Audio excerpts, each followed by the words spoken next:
kosher. The reason is, must have gone out for something. I don't know. The reason is because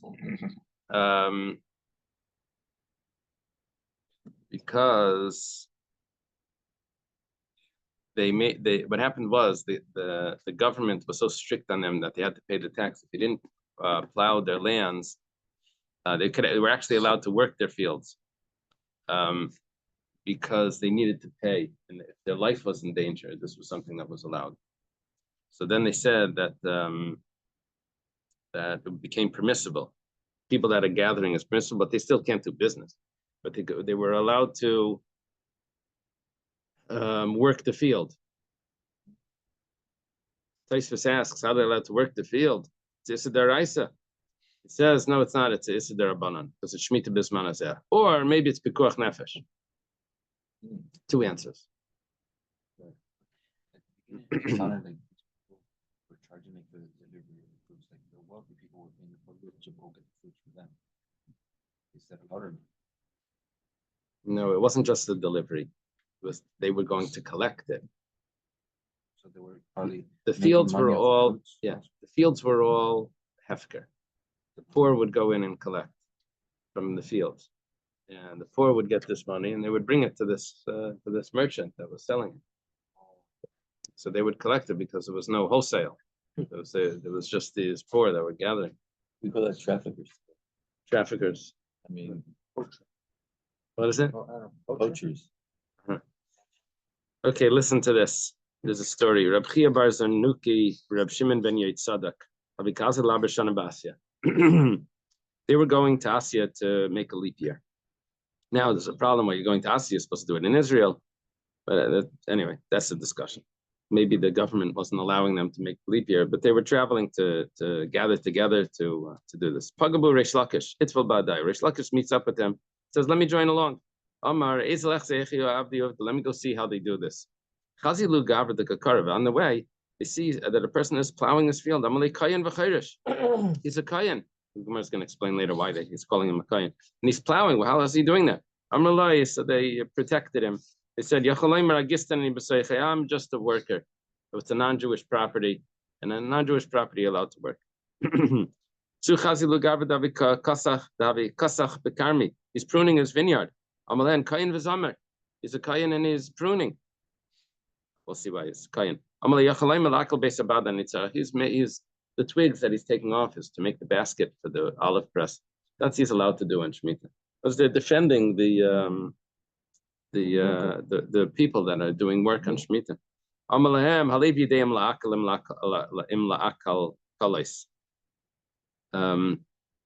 That makes a play on words. The akel is a basket for the olives, for the grapes, and akalkalasin is a deceitfulness. He says the heart knows if he's making baskets or if he's tricking. The same Hebrew word.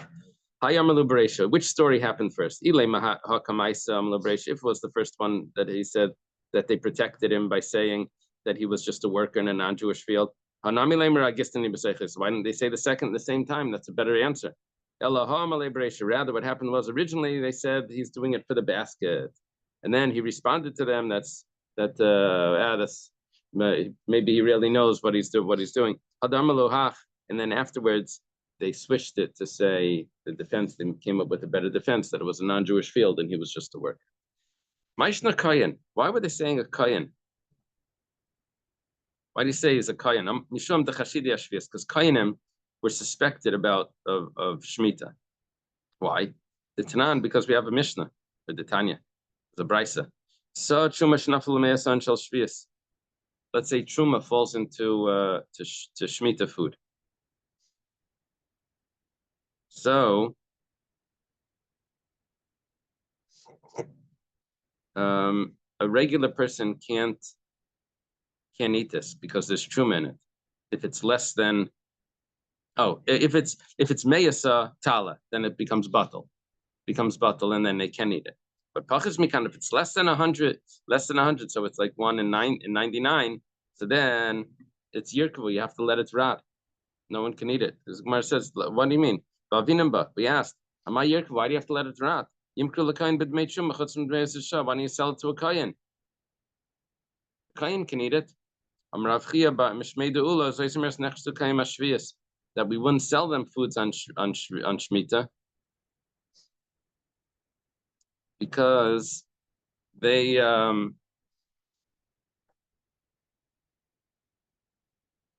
because we didn't trust them with Shemitah, because they would keep things longer than the beer.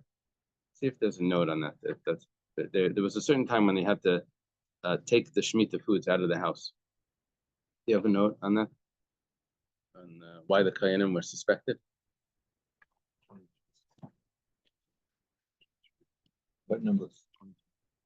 They're suspected of retaining Shvias Pradas beyond this manabir. This is because many of them erroneously believe that just as other holy foods, such as truma and certain sacrificial meats, are permitted to them, although these foods are forbidden to others, so too the restrictions imposed on Shvias produce, which are a result of sanctity of the Shvias year, do not apply to them.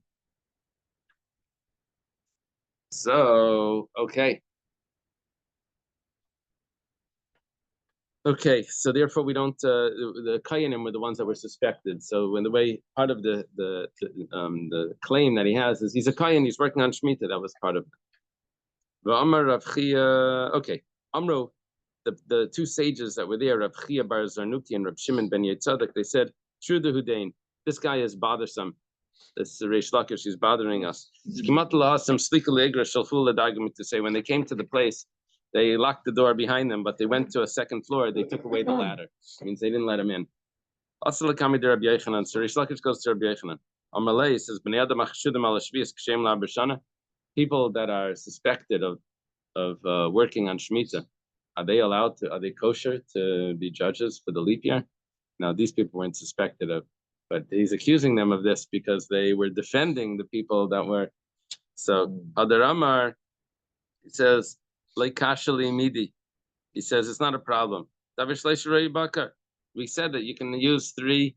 What? No, it's there was a story before where the sages listened to three shepherds talking about their animals, and they said because of that they were going to decide if it was deserving to be a leap year. Now, what happens from that is that the sages listened to them, but not that they were the judges. The other sages made the decision. And what was the decision based on? Their calculation. And this was just on the side. The rabbis relied on their calculation. And so these fellows were just there to, support something. Hadar Amar, then he said, Leidami, can't compare. Hasam Hadar Eimnu Rabbanan Vavru Ushata. Over there, the rabbis trusted them. Oh, Imnu Rabbanan, not trust. Imnu, they appointed the sages.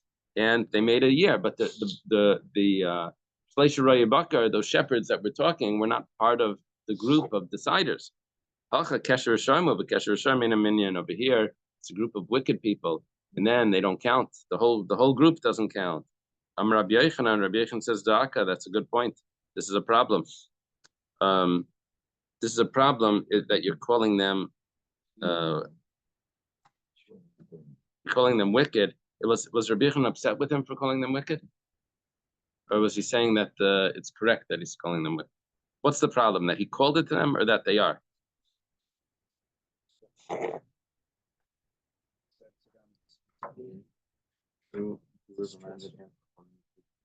One second, that's next.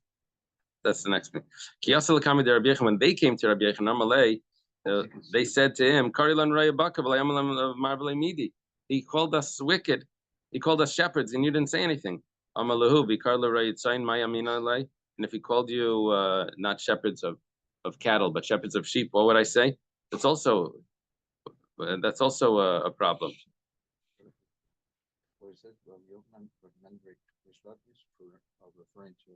Oh, he reprimanded them. Wicked is one thing, and ignoramus is another. Right. Okay. So, but he defended Reish Lakish in front of the other. He defended himself rather. They were upset with him. Okay, let's leave it over here. We're up to my Kesher Shine. Everyone know the story of Reish Lakish and Rabbi Uh, We went, was it? in Bab Metzia. Oh, you liked it? Yeah. The match, baby. Okay. Have a good day.